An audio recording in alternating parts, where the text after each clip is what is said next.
Ladies and gentlemen, welcome to Wrestling Observer Live. Today is Thursday, January 15th, 2026. Filthy Tom Lawler here running the show for you today. We are here 7 days a week, Monday through Friday at noon Pacific, 3 Eastern, with Bryan Alvarez, Lance Storm, and myself. Sundays at 3 Pacific, 6 Eastern with Andrew Zarian, and Saturday mornings with Jim Valley at 10 a.m. Pacific and 1 Eastern. As always, we have a ton of news to get into here on the show. Tonight, the big, much heralded debut of TNA Impact on its new home of the AMC channel. Also, there was a big Maximum Carnage edition of AEW Dynamite last night, which we can get into the results, of course, later on. Some movement in the ranks of rosters across professional wrestling as there are people leaving AEW, people heading to AEW, people heading to WWE, people staying with TNA. We will have all that news for you later on. And I actually want to take a look, since tonight is the big debut of TNA Impact on AMC, I'd like to take a look at all of the other debut shows that TNA has had over their past 20 plus years of existence. Of course, they have been on AMC after tonight. They started off on pay-per-view, Fox Sports Net, Spike TV, Destination America, Pop TV, Pursuit Channel, Access TV. It's been on all of them. And you can find out more about that right after the break.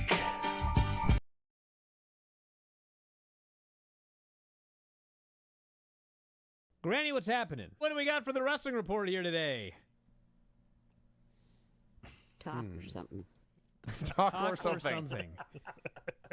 So Niven comes in, jumps on Bailey with her overweight body a couple of times, doesn't mind playing dirty, leaves Bailey on the mat in lots of pain.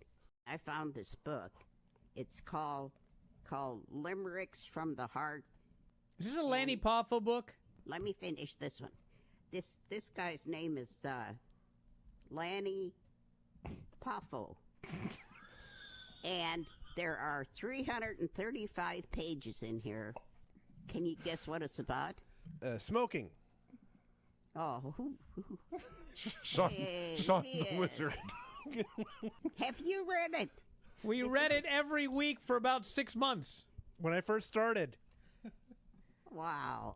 Why don't we start reading some questions, and we'll see if we can spur some answers out of Granny. Shall we try?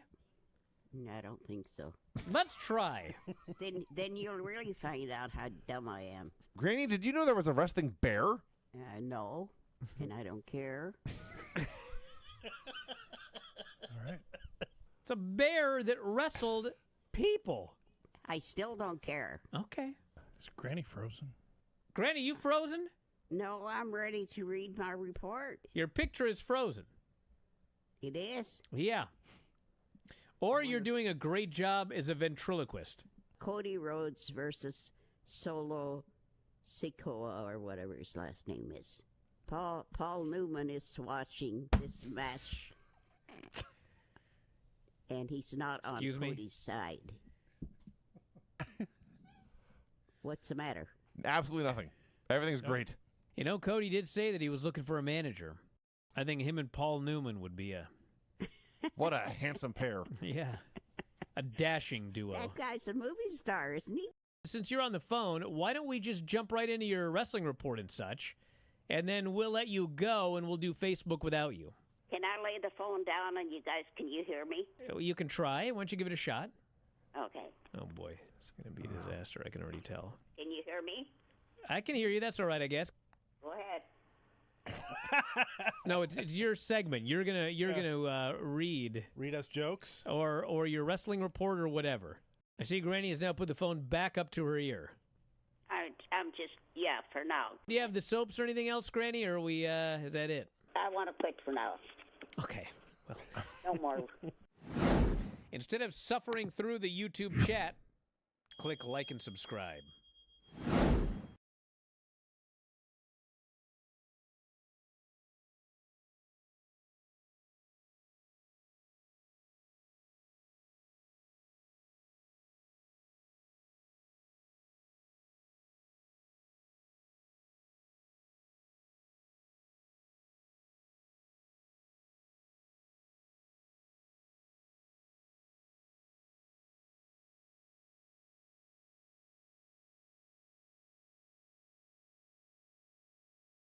Wrestling Observer Live, Filthy Tom Lawler back on the air, back at you.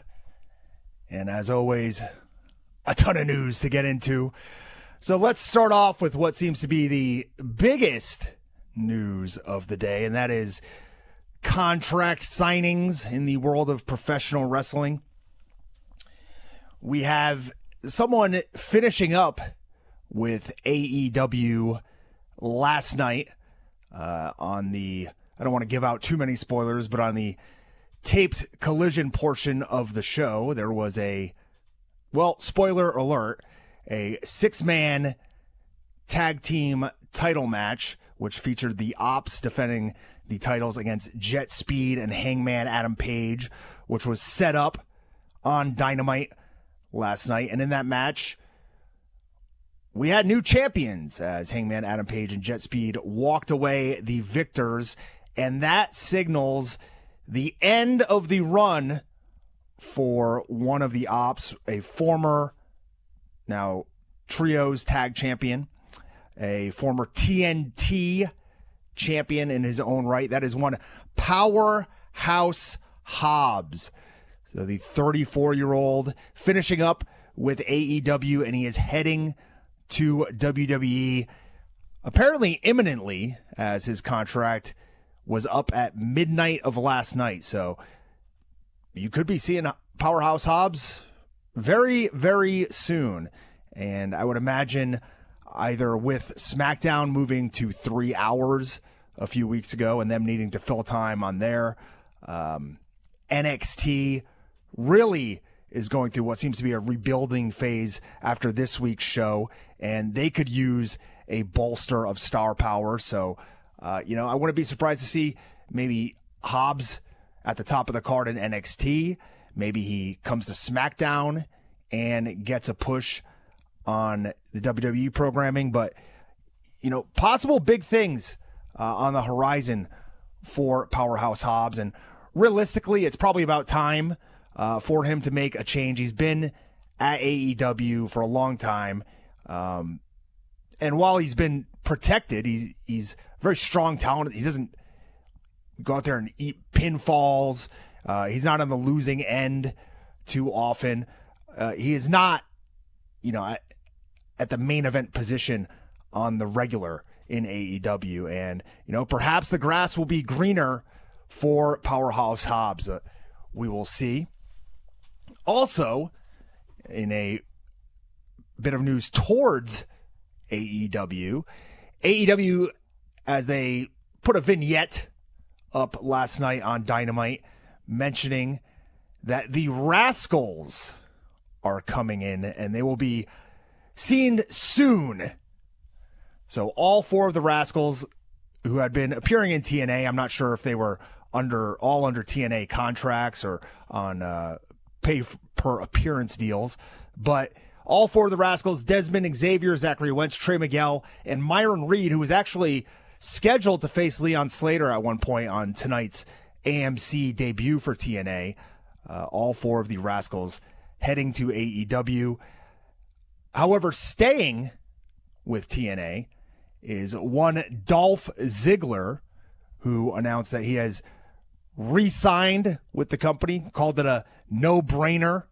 And, for Dolph Ziggler, probably really is the best place. I'm sorry, Nick Nemeth.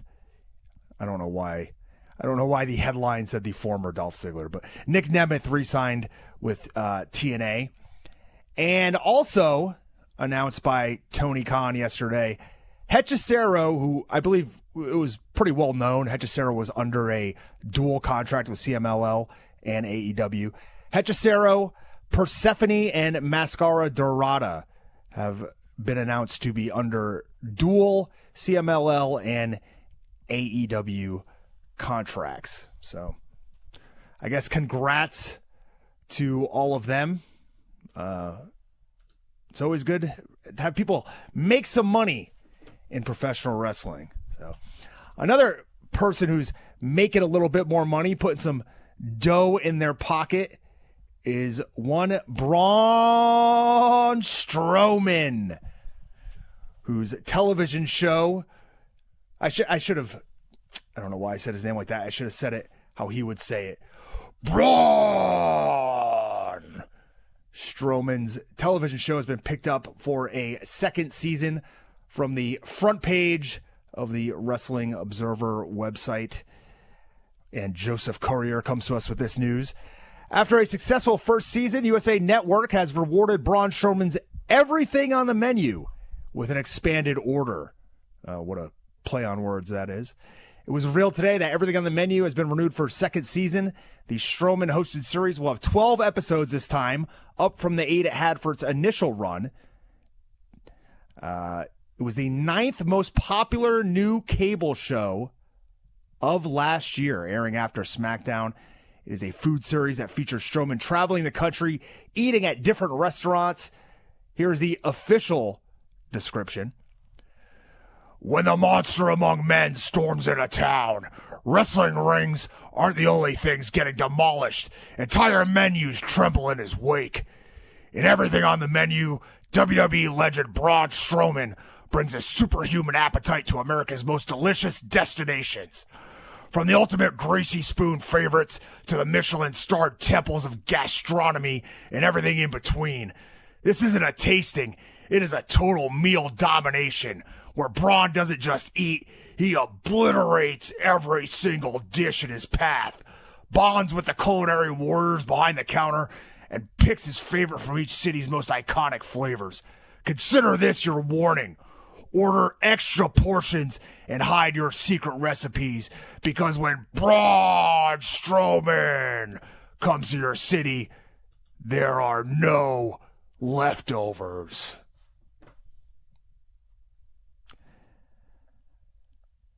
Yes, the first season of the show entered development when Strowman was still with WWE.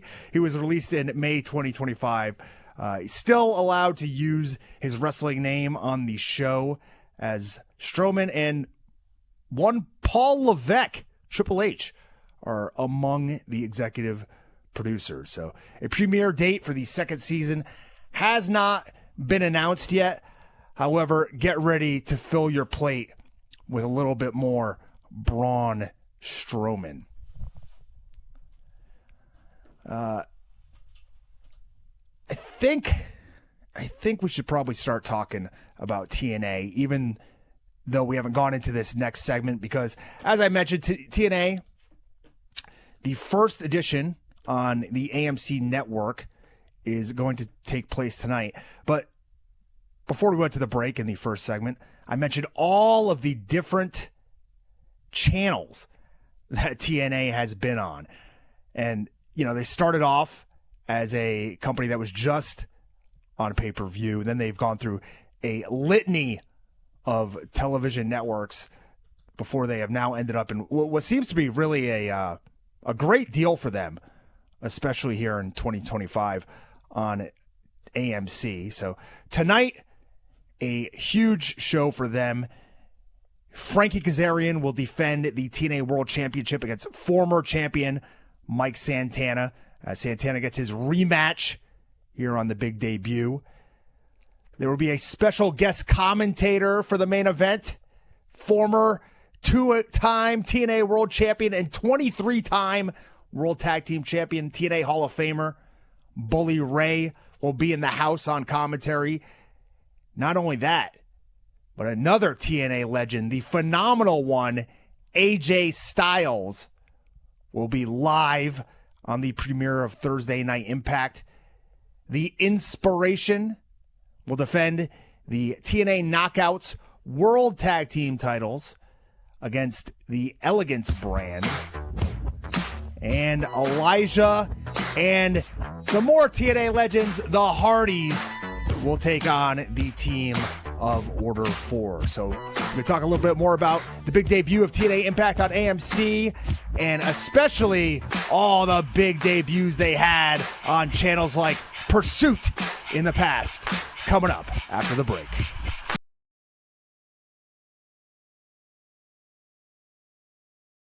Just a quick note before this free video. If you click like and subscribe, I'd be very thankful. I think that this show was like the best and worst of AEW. The earliest story of this show was somebody almost died in every match.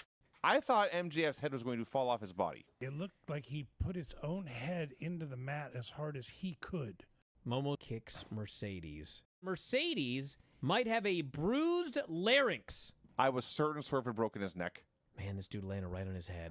Mariah May versus Toni Storm. Good Lord. Mariah gets her hands on a champagne bottle and smashes it right into Tony's crotch. Some guy in the front row holds up a sign that goes, "For the sickos!" It sure was. It's like, well, goddamn, this was for the sickos, That's all as right. sick as you can get.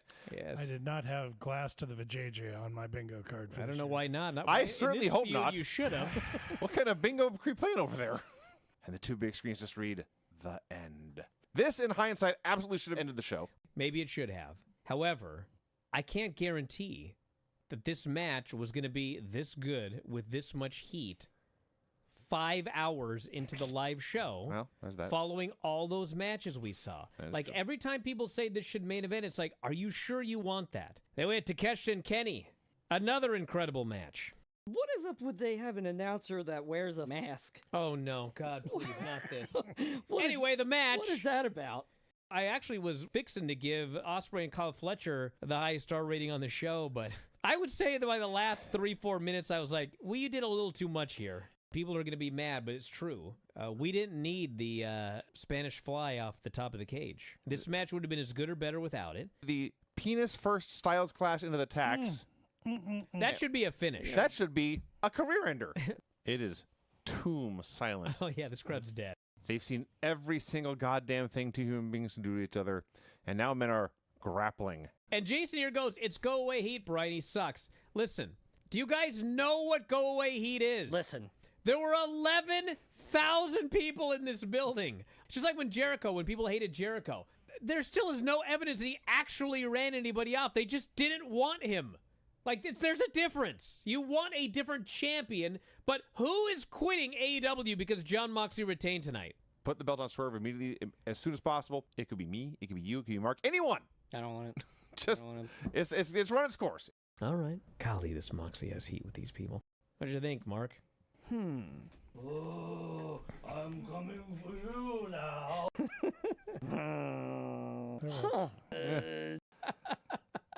I punched him in the diverticulitis. Piss like a sprinkler. Go Back out, and forth, we are going to do back what was and billed. forth. No, not like this. There was more. There was. It's not for me. Why do you like it? No, so Jason. much? Are you guys on Tony's payroll?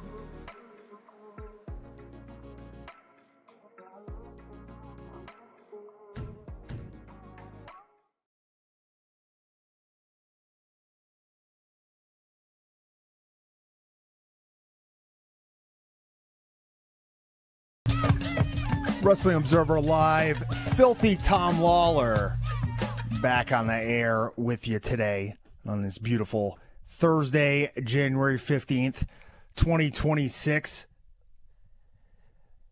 The day, the Ides of January, the fateful day where TNA will debut alongside the likes of The Walking Dead. I think that's the only show I know that's on AMC, actually. Breaking Bad, maybe. I don't know. Producer Dom, do you know what's on AMC? You watch much television? I do, but I don't know what's on there anymore. It was just Breaking Bad and Walking Dead. I don't know what's still there. Probably some offshoots of those. As I mentioned, I mean, we're going to take a look at all these debut shows that TNA did. Ironically, their very first show was from the Von Braun Center at the Propst Arena in Huntsville, Alabama on July 19th, 2002. And these shows, I think, if I remember correctly, they were like $9.99 a show. And it was a weekly concept. So every week there'd be a TNA show. You could pay $10. You could watch it. I mean, honestly, it's not too unlike what we see nowadays.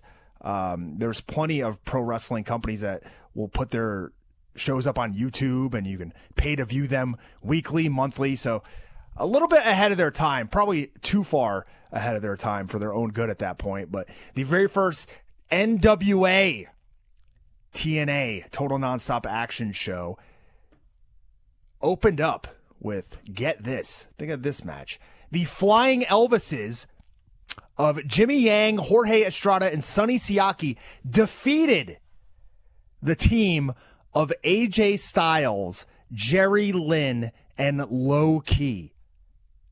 Wow. I mean, that's a star-studded team to have losing in 6 minutes on the opener of your show. We then had, in 2 minutes, 48 seconds, T.O. defeating Hollywood. I believe T.O. was a little person. Then we had the Johnsons, who were, well, they were phalluses. The Johnsons were a tag team dressed up in flesh-colored outfits made to look like penises. Richard Johnson and Rod Johnson, the Johnsons, with their manager Mortimer Plumtree, defeated Cowboy James Storm and Psychosis. That is a team I did not know had ever existed.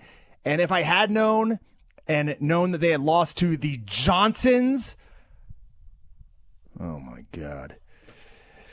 The Dups, Bo Dupp and Stan Dupp with Fluff Dupp, defeated Christian York and Joey Matthews in 3 minutes. And then there was a gauntlet for the Gold Battle Royal where the final two participants would then face off in a title match for the vacant NWA World Heavyweight title.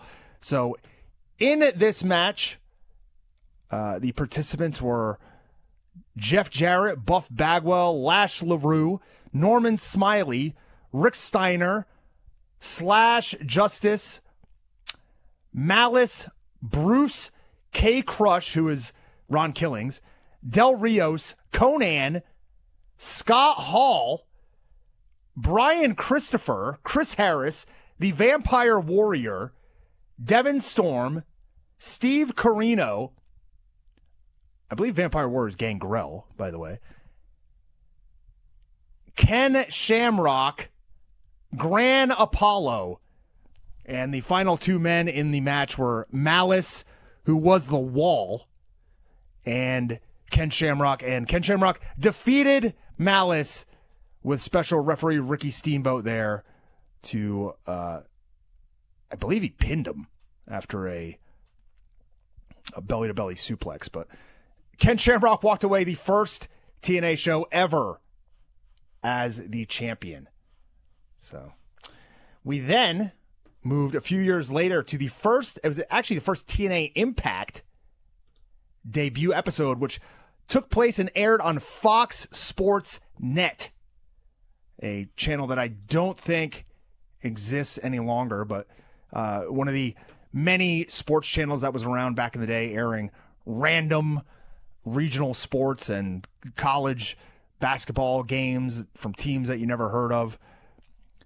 The opener on this show, Desire, Pat Kenny, and Sonny Siaki, who was also in the first pay-per-view TNA show on the opener, Sonny Siaki, defeated Glenn Gilberti, Johnny Swinger, and Trinity.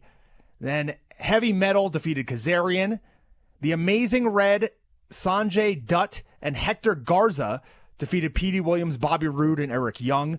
Abyss defeated Shark Boy, who I hope shows up tonight on AMC. America's Most Wanted defeated Kid Cash and Dallas.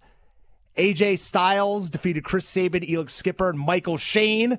Michael Shane, was actually one of my original trainers.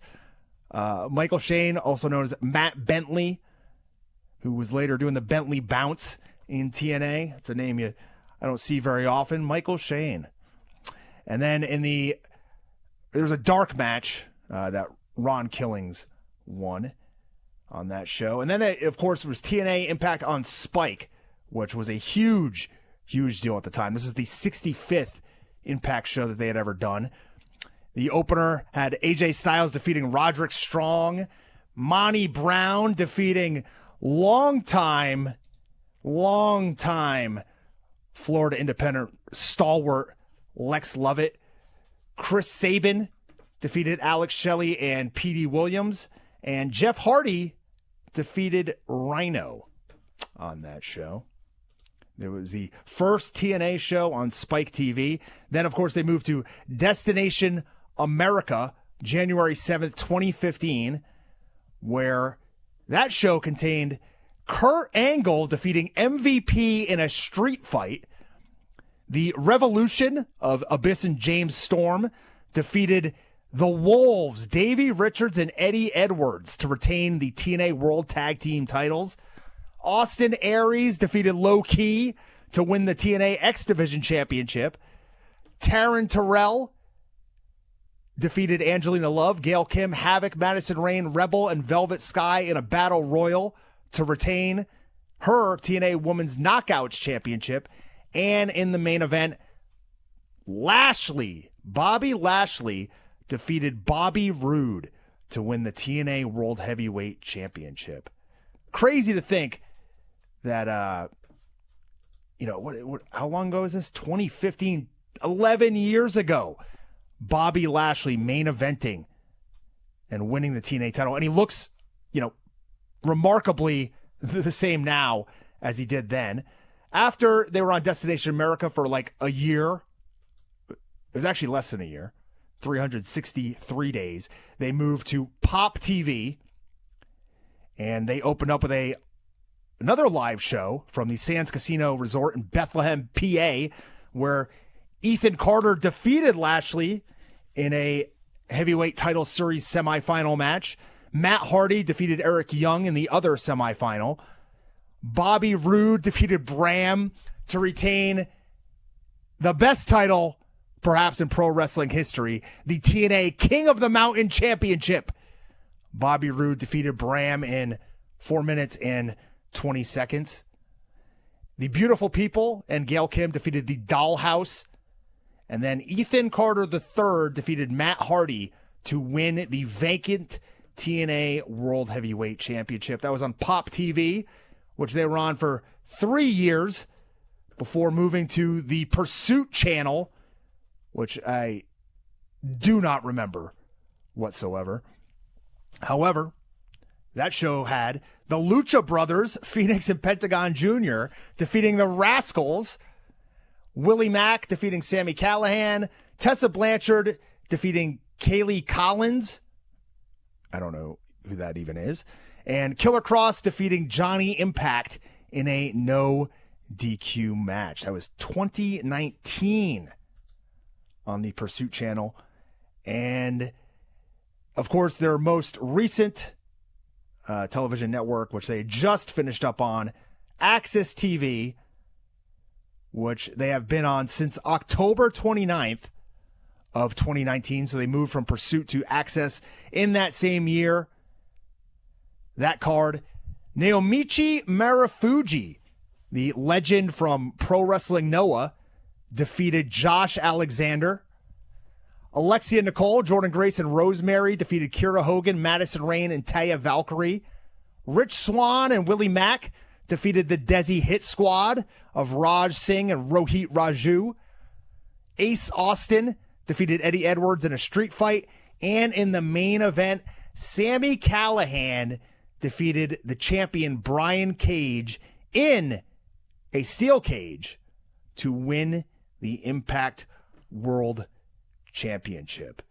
And wow, they have been on Access TV for almost 7 years, which sounds unbelievable when I say it out loud, but almost 7 years on Access. So TNA has been around, It's 24 years up to this point, and I'm excited to see what they're gonna cook up tonight. I expect Mike Santana to walk away as the new champion. Hey, maybe Nick Nemeth is gonna cash in that big trophy he has and screw over Santana again. But I think for once, we're gonna get a happy ending.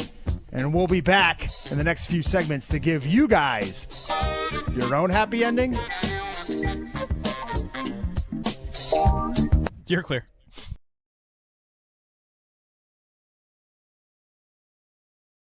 Just a quick note before this free video. If you click like and subscribe, I'd be very thankful. Let's do this unnecessary censorship. Talk about your Psalms. Talk about John 3:16. Austin 3:16 says I just your ass. That was terrible. Horrible. They weren't the Heart Foundation. They weren't the British Bulldogs, okay? They're two geeks. And this celebration these guys did. Oh. I mean, they're like, Sean, give me brother. Yeah. A place like that? You two dorks. That's what you did. Why are you so excited? Because they're awesome. Okay. That was better than the first one. It picked up at the end there. Yes. Unnecessary censorship. He beat him. And he beat him. And he beat him. And he beat him. And he beat him. And he beat him. And he beat him. And he beat him. Sweating. Time to stop. And he beat him. Was this edited? And then he beat him. And he I don't beat think him. so. I actually wore that shirt. It just says he beat him. He beat him. He beat him all the way down. Like, All the way down, you say? I dropped her off at camp, and the camp counselor just looks at me. She goes, "He beat him and beat him." I was like, "Gag gift." Brian, would you for me again this week? It's too hot to do much. That's true. It is too hot to do much. I guess I just better do it because it came up for me. I'll wait. It won't come up again. It's pretty short, so I'll just do it. Yeah. Now I gotta find it back. Okay. It isn't Dale, I'm coming gonna up. kill you. How about you just it? Okay. Ouch. What else we got, Vinny? Not the granny licks her finger to turn the page. Lick that finger. There'll be Page an 2. unnecessary censorship coming up. Lick that. Okay, let's see. Unnecessary censorship. So Oro Ethan after the match and gets his ass just into the earth. Vinny. And Ethan is leaving, holding his all confident. And then Oro just comes back to life, and now he Ethan's ass. Oro jumps him from behind. Yep. Then he his ass after cheap shotting the guy. Haha. That was interesting. That's quite unnecessary. Instead of suffering through the YouTube chat, click like and subscribe.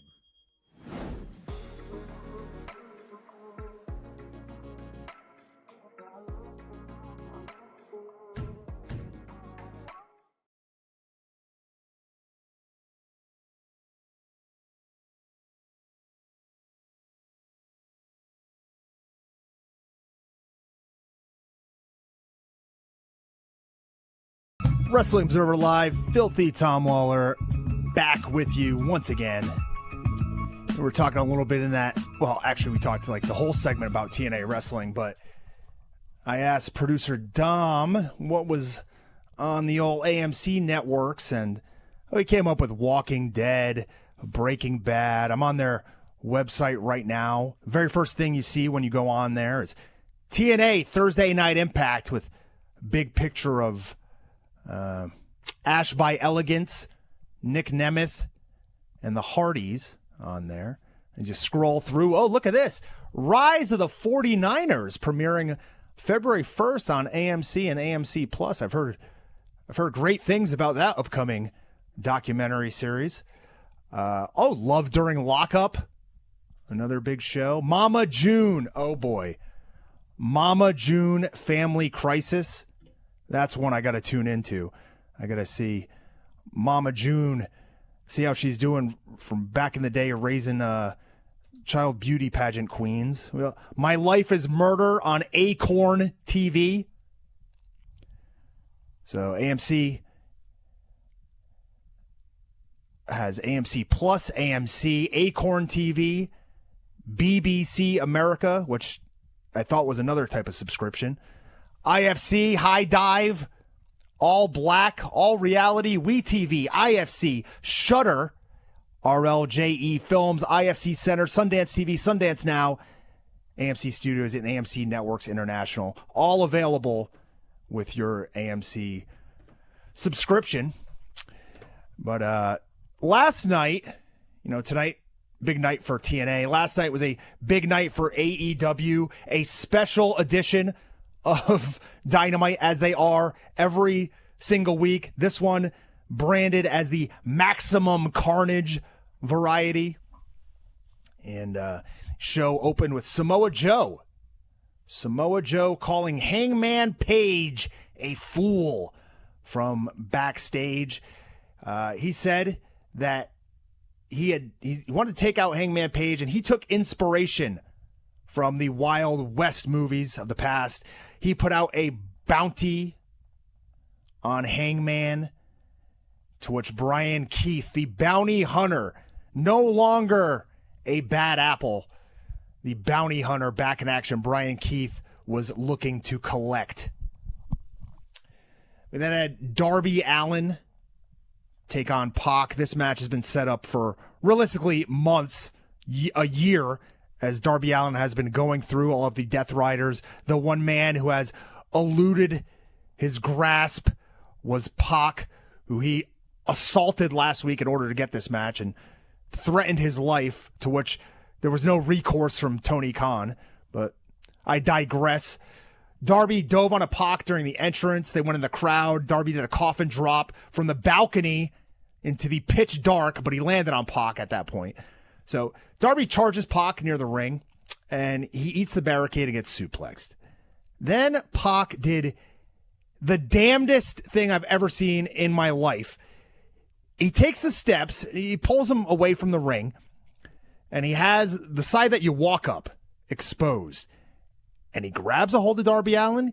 He locks him up from the front with a bear hug, and he hurks this guy over his head, sends him flying spine first onto the exposed steel steps. I screamed in horror, and then I remembered it's Darby Allin. So this guy's going to get killed 10 more times like this in this match. The match hadn't even started. Paul Turner rings the bell. Pac lariats him. Pac slingshots him face first in the rope. Pac belly to bellies him into the buckle this time. Then belly to bellies him off the top rope. Then awesome bombed him from the ring onto the ramp. Pac made a fatal error, though. He jumps down from the second rope, a move you do all too often. However, he injures his previously hurt ankle. Darby rushes him, gives him a coffin drop from the top to the floor. Another one from the top onto Pac on the apron. Then Paul Turner got crushed in the corner as Pac pulled him in front of Darby. Darby locked on the Scorpion Deathlock. Pac signals for help from the back. He taps, but the ref's down. Wheeler Yuta runs out with a chair, but Darby intercepts him, gives him the Scorpion Death Drop. He gives Pac a Scorpion Death Drop. He puts his ankle in the chair that Wheeler Yuta had come down with. He gives Pac's ankle a coffin drop, Pillmanizes the leg, destroys it. Pac is screaming. Darby locks on the Scorpion Deathlock, and once again, Pac is forced. God, this guy's been watching the greats.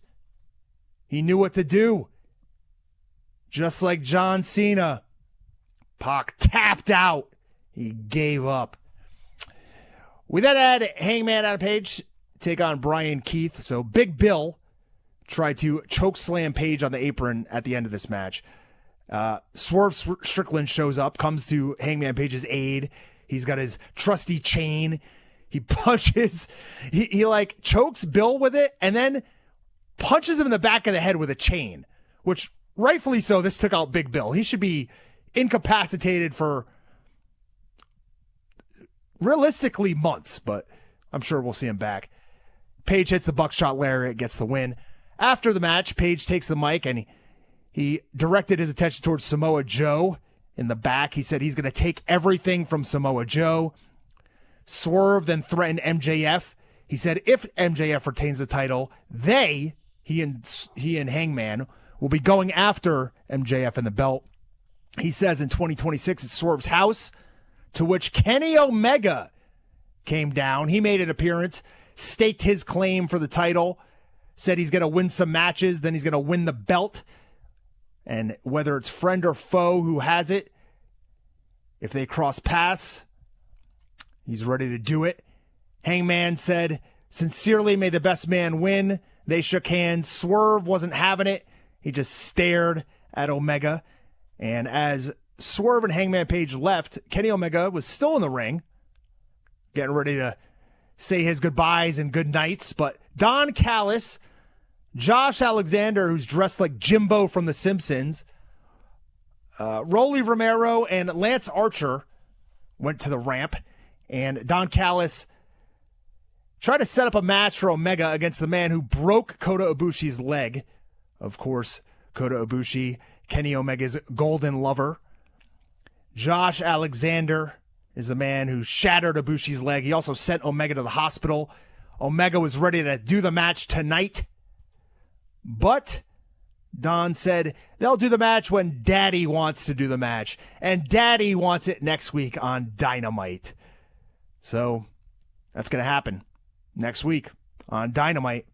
Omega said this was phase 1 in him once again becoming your AEW heavyweight champion. He bid us adieu and goodbye and good night. We then had a standby match 40 minutes in the show, which for the life of me, I cannot understand. Brody King beat up MJF's Spanish language translator, Jonathan Cruz, ahead of Bandito's challenge of MJF later in the show. Brody gave him the Gonzo bomb in quick order.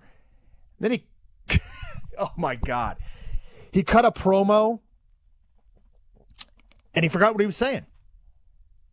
He lost his train of thought, much like I did as I read my review here.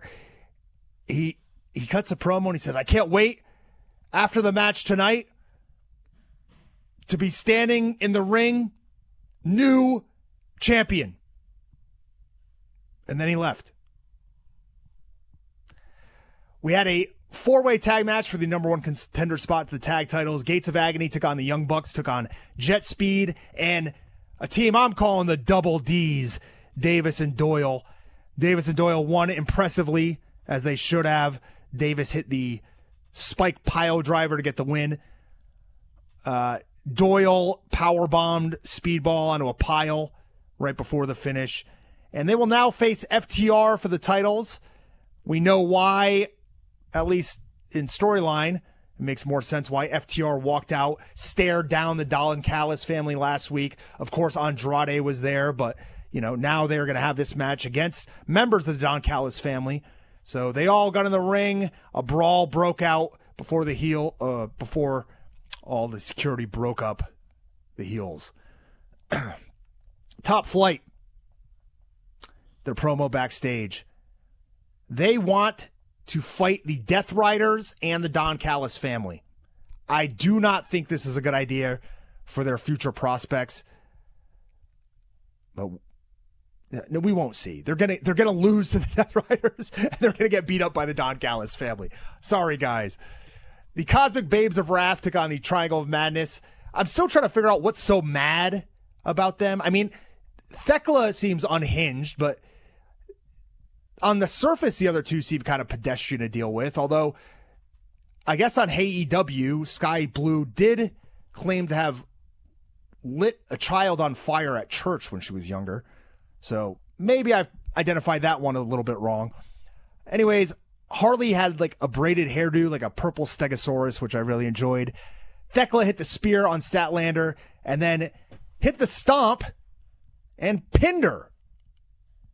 Pinned the AEW Women's World Champion Chris Statlander with a stomp, which, that's fine. I mean, it looks good enough as a finish, but it is like a throwaway move that we see John Moxley and some other people do repeatedly. So, I don't know. Just thought I was kind of underwhelmed with the finish, but it sets up Thekla challenging Statlander and, gives her some credibility. I like this match. MJF then took on Bandito in the main event. This was fan-freaking-tastic. This match was awesome. Bandito wrestled like this was the most important match of his life. He did a leap off the post into the crowd onto MJF as the champion was trying to retreat like 15 minutes into the match. MJF had been working over the arm of Bandito throughout. He went back to it as they got back in the ring, but Bandito did a twisting splash off the top, a tornillo inside the ring. He followed up with a poison Rana, a code red. Crowd's going crazy as he gets a 2 count. And there were multiple times where MJF avoided the 21 plex by just walking off, which is really the best thing you can do. Just don't grab the ropes and bend over like a moron when you're in there with Bandito. MJF got away from the 21 plex. Bandito hit a shooting star press after getting away from the heat seeker pile driver. They did a long fish out of water spot. Bandito got a close 2 count on the pinfall. He hit the X knee, the 21 plex, but his injured arm gave out. His shoulder could not hold the pressure. He could not hold the bridge, couldn't make the cover. When he did, MJF locked on the salt of the earth armbar. He then switched it to the label lock as Bryan Danielson went berserk, talking about the nerve damage that can be done by twisting the arm in this omoplata and then wrenching back on the neck. Bandito, defiant, gave us and MJF the middle finger. However, he went limp, and the referee, Bryce Remsburg, called for the bell. MJF tried to take the mask of Bandito after the match, but his partner Brody King came and made the save, and they held up their finger guns to end the show. And we'll be back in the final segment to end this show. You're clear.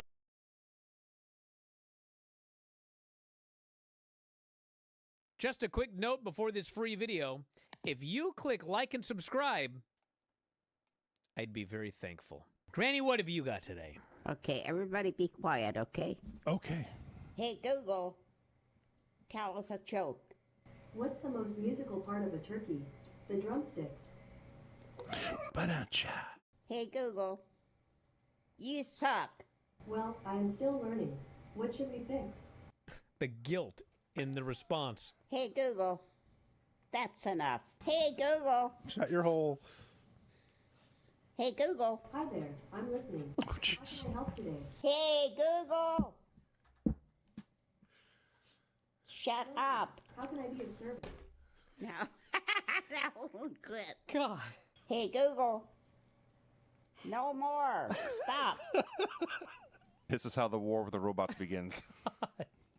Name the hip-hop group that asked the question, are you down with OPP in 1992?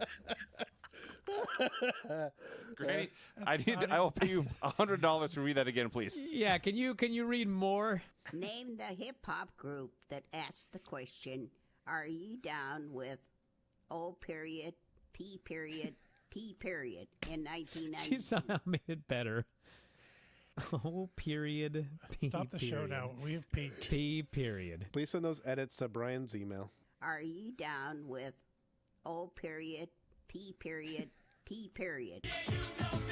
On the show, The Big Bang Theory, Leonard and Sheldon are both physicists. What is there at what? What just happened right there? Physicists? Yes. Physicists? Yes. Yeah. I lost my track. You lost your crack. You were at Sisyphus. In what city was Nipar Brooks. Shakur shot and killed? Excuse me, say that again. In what city was Tupac? Tupac. Vegas. Sure. Vegas Strip. Yep. Join us.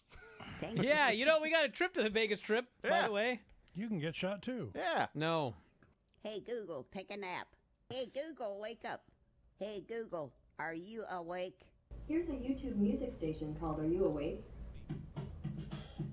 Hey, Google, stop.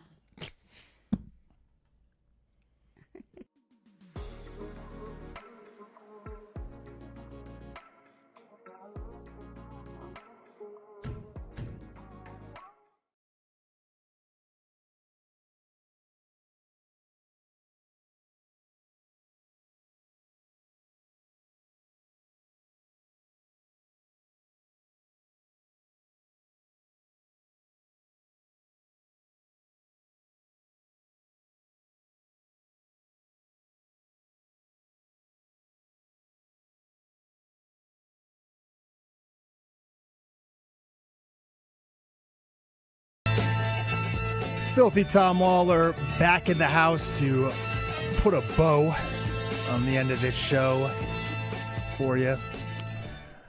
So as we mentioned there, at the end of AEW Dynamite last night, Bandito and Brody King standing tall after a fantastic, awesome, great match filled with so many spectacular, mind-blowing moves that I loved. Oh, what a collection of professional wrestling moves in that last match. It was awesome. Great performance by Bandito. Great performance by MJF. And, of course, that was big news for last night. The big news of tonight, I cannot wait to see in just a few short hours. We are going to get another debut. By my count, this will be the, let's see, 1, 2, 3, 4, 5, 6, 7, 8. The 8th debut of TNA on a new station in its 24 years of existence. So tonight, as I said earlier, Frankie Kazarian defending the TNA World Heavyweight title against Mike Santana. Legends like Bully Ray, the Hardys, AJ Styles will all be in the house. And it's a new year, a new era for TNA. But we will be back with the same old show for you tomorrow. As always, a ton of news will be on tap. Brian will be back, and I appreciate it. Thanks for spending an hour with me, and I will see you guys next time.